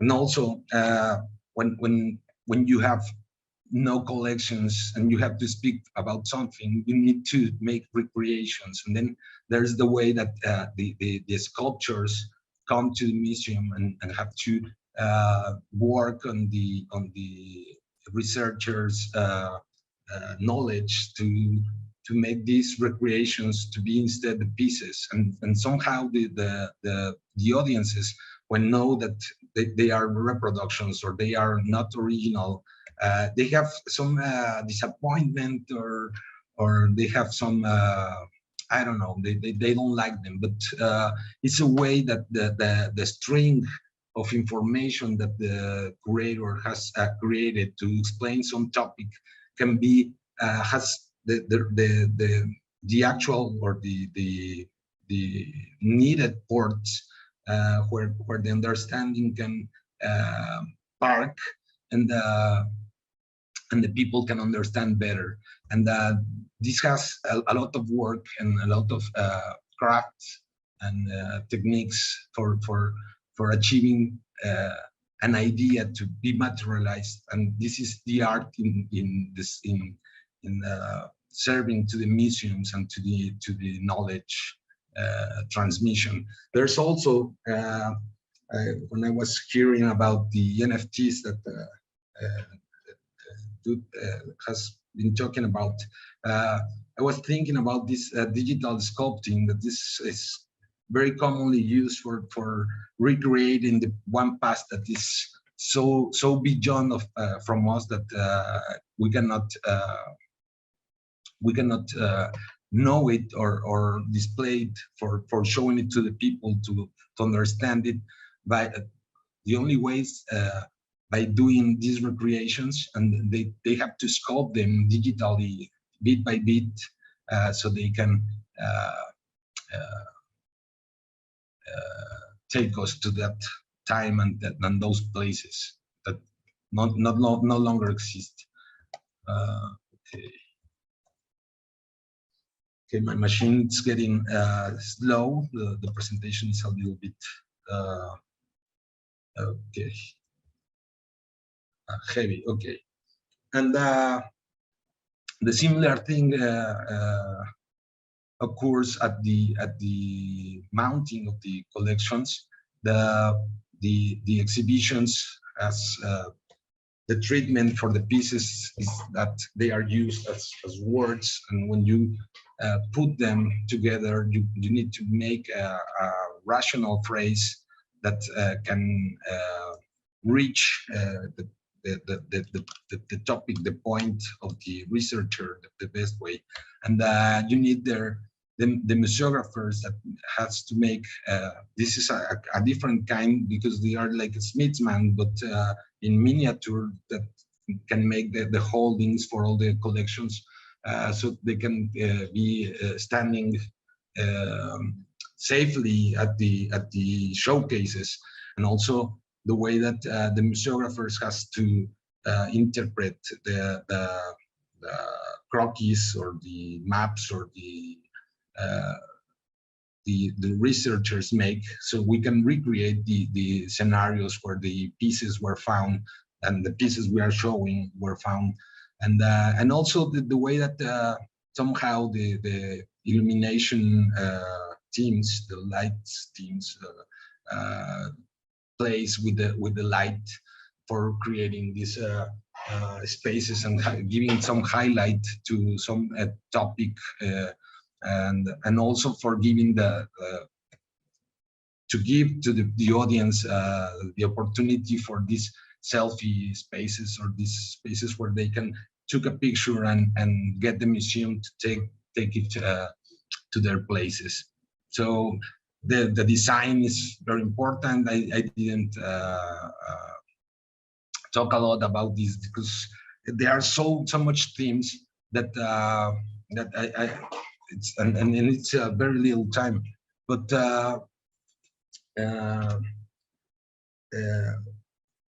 okay, the museums in Mexico are considered like an extension of the school, you know, and some of the school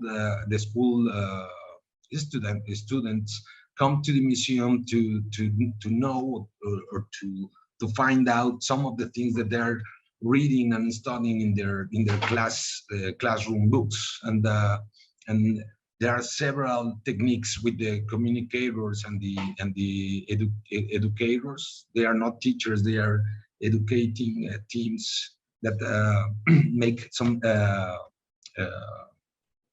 dynamics or exercises with the children, so they can find out some collections, some pieces, some part of the history, and then they make some art with it, and in that way they can take it to their home and they embrace the knowledge better, and that's very beautiful when you have the museum, plenty of kids there is also a program in Mexico that it's called social service. When you're about to finish your studies, you have to return to the state some of the investment that the state made in your studies, and you have to complete some hours working in some spaces, and these social services service boys, girls,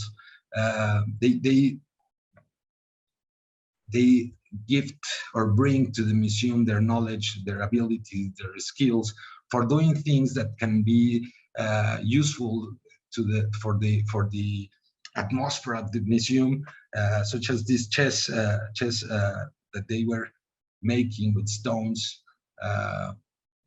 and it was pretty cool to see 2 or 3 groups of people having these chess tournaments, and then you were walking through this part of the patio, and you can feel this tension that it was occurring at a table, and you go and see, and this is the champion versus one that is giving a very good match, and all the people is with their eyes in there, and the museum has these sparkles of multidisciplinarity that are shining in different moments in different places of the same space, and I think that's where you realize that this is the matter or the making of a lot of people with very different points of view of the universe, of everything, you know, the skills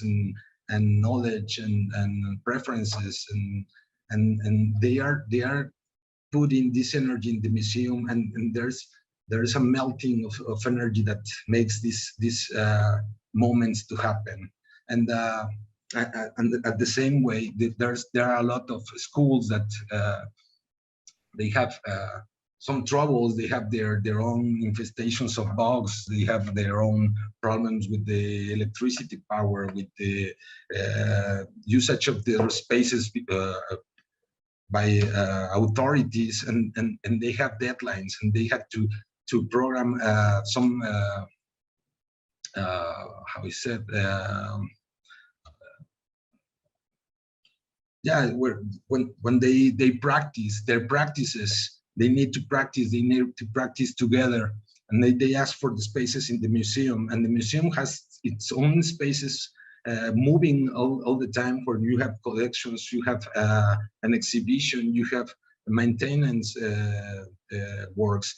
So these classes occur in different spaces at the museum in different times, and in this moment the museum has another sparkle. Now it's with music, and that's the way that all the arts are looking forward to participate in the museum by any means, or by a lot of different means. You know, there's very common, because of the nature of the architecture of the spaces, that the architects schools go and make practices at the museum. So there are some seasons where you can see these students sitting in the patio for a considerable amount of time with this blank paper, and they are writing on them, and then you go and see, and they are making impressions of the museum. So the museum is a work of art, architectural art, but it's always mirroring in the creations of a lot of people that converge in there, and it's great because you can see that it's not only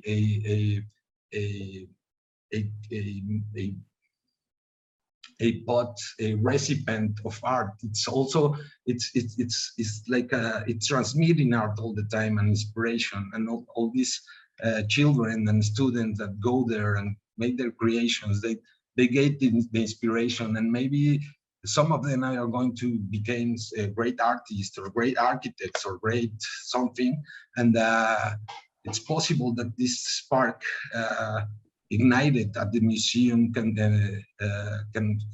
have helped a lot in that, you know.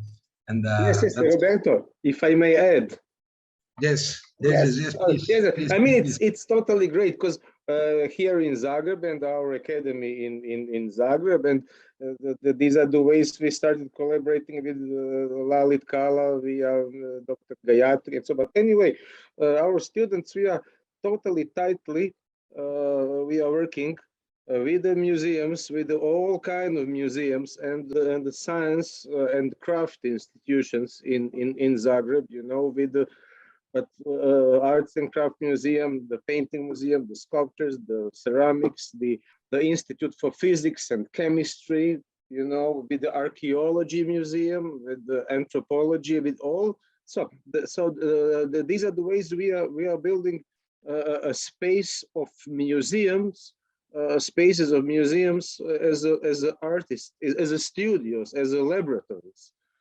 for the what all you've been talking about. And these are also the things we've been doing with Lalit. I mean, these are the things there when you merge all these different experiences and making something, because people too often is the wrong thing, is the wrong. They consider museum as a dead, as a place and is solid, and it's not. No, it's museums can and they must be, and the academies, art academies as well, they are dynamic, they are totally dynamic. People also museum, academy, boring, stiff or something, you know. Sorry to interrupt. Exactly. No, it's great, and this gives me a lot of joy to reach people in the globe that has the same passions and the same preoccupations, you know, like these spaces are great for this. And no, indeed, in fact, in Hindi we have a proverb which says Korhan Birvan ke hot chikne paat. It means that when you have a young child and you introduce him to various sort of fields or practices, and he is able to perform, so the performance of a child is able to say what he will be or she will be once he grows up. So when you are introducing young children into museums and you are allowing them to have fun with color or to interact or use cross disciplinary approaches to like for example, like we said, pad se pad. So those sort of interventions allow a child to show how brilliant they can be, and it also allows them to choose a career earlier on. Then for me as an artist, I think the first painting that I won was when I was in pre-nursery. So I had not even started my schooling when I won my first award. So it kind of showed where I would lead to or where I would go. So having that sort of an opportunity as a child is very important for every child, because it's not just science, or it's just not just humanities which matters, it's also arts, and especially fine arts. So this is something which should be introduced to children, and museum really plays a very big role, because just going and seeing few artifacts is not what a museum is. It is these interactive conferences, these workshops, and these sort of things that museum persons are doing, which is making a difference for each museum now. Yes. And not only for children, but the parents,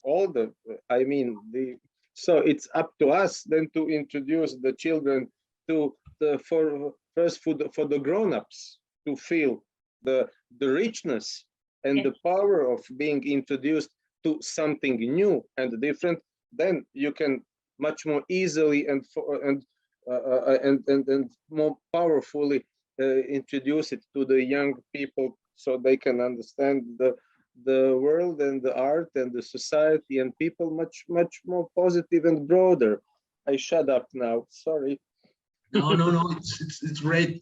One of the strategies that the communication team and the education team at the museum made, it was that we have this crafts, this taller, these activities with the children, and then we have a wall, a special wall for all the things that all the students made can be displayed for a lapse of time. And then we had an inauguration of the exhibition. We made some cake for the children, and then they took their pieces to their house, so they can they can have the reminder and the solidifier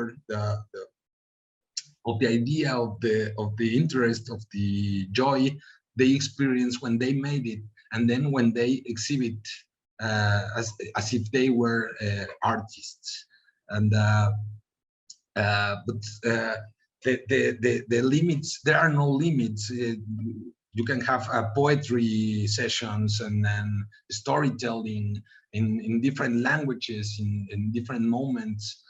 There's spaces where the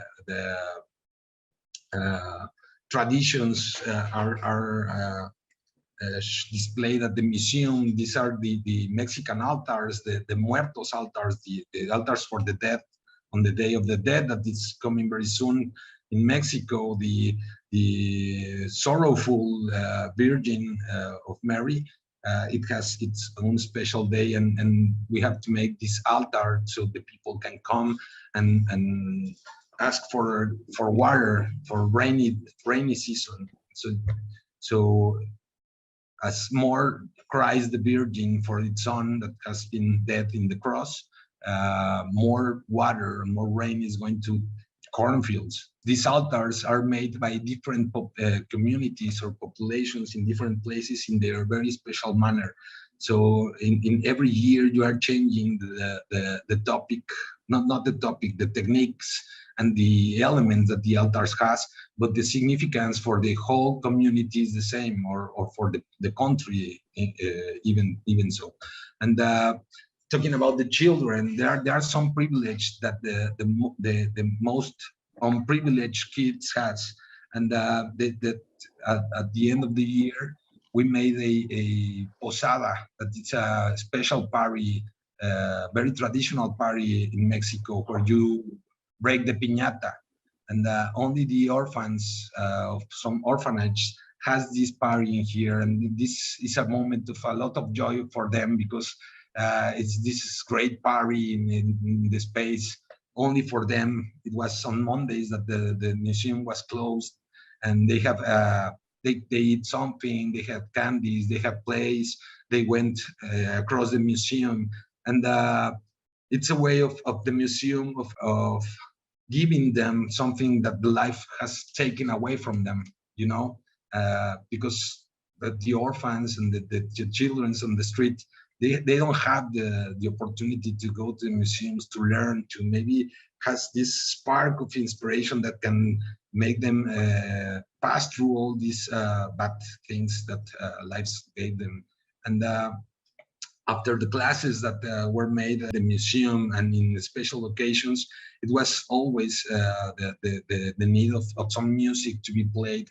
So a lot of concerts were made in different spaces of the museum with different kind of musics. We have pre-Hispanic music, and we have medieval music and traditional Mexican music, and also some music played with instruments that they are no longer built in any place, and they're these crazy guys in a crazy community that finds instructions of how to make these instruments in old archives, and began to remake them by themselves, like the Spinetta. It's a piano, a Baroque piano that you cannot buy it in any store.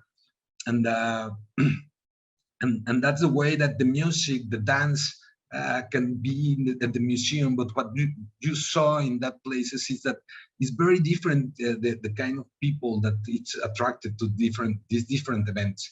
So the community of the museum began to grow up and grow and grow and grow. They have this interest, the dance, the music, the painting. But when they are I don't want to say this word, but they are enslaved to the museum. They are attracted to the museum. They became a new, broad new community, the community of the museum. So in this event that you can have a lot of people that are the parents and the friends, the boyfriends, girlfriends of the dancers that goes to the museum and create these special occasions. They know the museum, and now they know they are exhibits. They are pieces that they want to see, and the museum has enlarged their community, and the museum began to be more alive, you know. And Roberto, I would request you to wrap up the presentation a little, because we're getting late. I'll be I very, know you're very, almost there, just about to close. Yeah. okay. So the diversity and the community at the museum, it's enlarged by the diversity of disciplines that work on there and the displays on there. And that's the conclusion. And sometimes the museum goes out from the museum, and this is a indigenous community where they receive those with their own display of a museum made by themselves. And this is how you grow the community of a museum. Thank you very much for your patience and your ears of by hearing all this. And thank you. Thank you, Dr. Gayatri. Thank you, Roberto. That was indeed amazing, and it was also important because it brought the whole conference into one space. And because we are talking about individual artists, we're talking about individual researchers, academicians, everybody working, and then finally the whole potpourri comes to when it is the final product which moves on to the museum, and how a civilization interacts with it. That's one of the most important aspects of the complete creation of work, because most created works finally find their pedestal on a museum, or their story is written and rewritten, and the history is retold in the museum. So that's how even we when we move on to National Museum, that's when we get to know our culture. We see the dancing doll from the Harappan civilization, and we can relate to that sort of that's where our beginning is.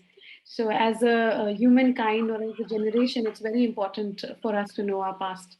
And and it's amazing to see the kind of work that you've been doing, and having these international shows in your museum in Mexico, and making people aware. For example, the Indian dolls which were presented last year, with the fur painting was also there, with manuscript writing, and there was also the traditional the tribal art forms of Gond, Bhil, and other tribes which were there. I think there were 26 paintings which were on display. And overall, there were more than 150 artworks which were showcased from India that year. So it's amazing to have this sort of interactions and cross civilizations and interaction, which is very important for one country to know the other's art form, and to also have those sort of shared heritage, because a lot of times when we see down the line, the motifs are coming from a similar sort of a pattern or similar sort of a design. So you can see a lot of similarities which are coming in, especially in indigenous art forms, and how we are also using it in our contemporary art. So that's very amazing. And I would also like to thank Karthik here for coming in and saving us and Rooftop for saving us from the hackers. And thank you for the smooth presentation that has gone through after the first few speakers. Yes. And I would just like to interrupt here. I have a small innovation and small thing of intervention art. So we have this filter where we can have. So I'm just going to apply it, and we can use art in this conversation as well. I think a lot of you will. It will just take a second to start with, and I think we can have Gayatri ji and the rest of. So this is just a filter where how art is intervented over here. Just. Okay. Yeah. That's very interesting. Yes. And plus, I would also open if, because we're just the speakers here, so if there are any questions that anybody has for another speaker, this is the time when you can ask and get your reply. So any questions, any hand raisers?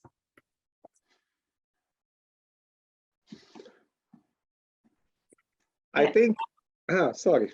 Danko has the question. I think there was a hand. No, it's not a question, but it's a great thing. We are meeting together, and we are thinking, we are speaking about the same things. All the different things getting together, making a new something.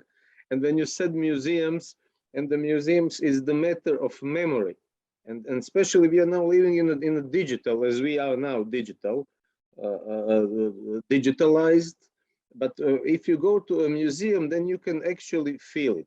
You can see it, and it's not usually it's not a fake. It's something you can feel, you can see with your own eyes, and then you react to it differently. Also, as in person, as people. So I also hope once we will see alive. Oh, anyway, but I think these are the main, also one of the main things for the museums and for the art, which can be shared, and then goes as we were speaking about the digital market and so on. But I think the most important thing is to we can feel it, and we can be free to share the experiences mixed together into something new. As I totally enjoyed it, this was a new thing, and we did it. And thanks to you, Dr. Gayatri, and with our academy and Lalit Academy. Our students, they were working physically, and the young people were working physically in India, and we were brought together. Digital, it was not pre-recorded or something. It was great. It was super. It was a bit of a challenge for us at the academy. It was something new because of the corona, and everything was messed up. Anyway, I love when we are speaking about the same things from the different angle, but it's the same. Yes, everything is the same. Art is the same. Yes, very true. Thank you. Zip it. Okay, up again. Thank you so much, and I would also like to thank ICOM Pakistan and Javed sir for having us, this opportunity to join in together, and our varied speakers. But even then, as Danko said, we were all speaking the same language. So coming from different spaces, different countries, away from GMT at different points, but still speaking the same language, which is art. So thank you so much, and have a good night and a good evening to the others. Thank you so much, everybody. And we must repeat it. Yes, I'm sure we will. Thank you. Okay. Thank you, everyone. Crashing in 3, 2, 1. Bye-bye.